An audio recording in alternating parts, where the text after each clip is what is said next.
साल 2021 का आज अंतिम दिन है। कोरोना की दूसरी लहर के प्रकोप ने इस साल को गमगीन बनाकर रख दिया और लोगों ने जिंदा रहने को ही अपनी खुशी समझ लिया।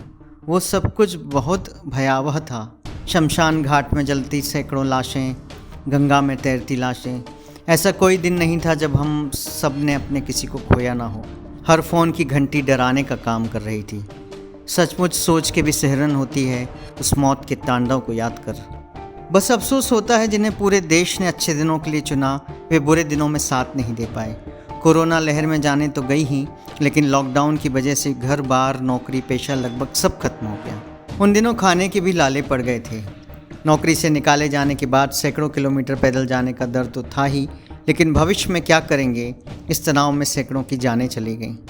आमदनी नहीं होने की वजह से कर्ज ना चुका पाने के कारण परिवार काल के गाल में समा गए।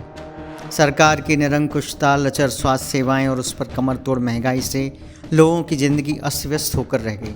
लोग रोज़मर्रा की ज़रूरतों को पूरा करने में ही अपनी सफलता मान बैठे।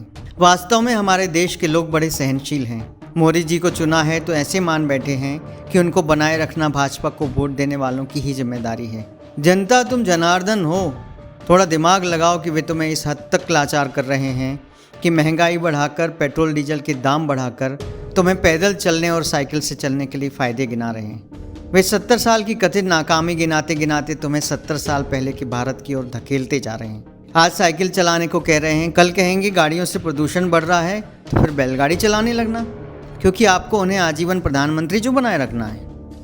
वे आपकी भावनाओं को सिर्फ वोटों के लिए इस्तेमाल कर रहे हैं। जागो भारत जागो, और सिर्फ एक ही काम करो, अपने घर की, अपने परिवार की, अपने बच्चों के भविष्य की थोड़ी सी चिंता कर लो।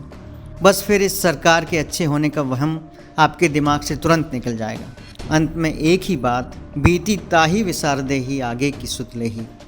आप सभी को नववर्ष 2022 की अनंत शुभकामनाएं। जय जगत।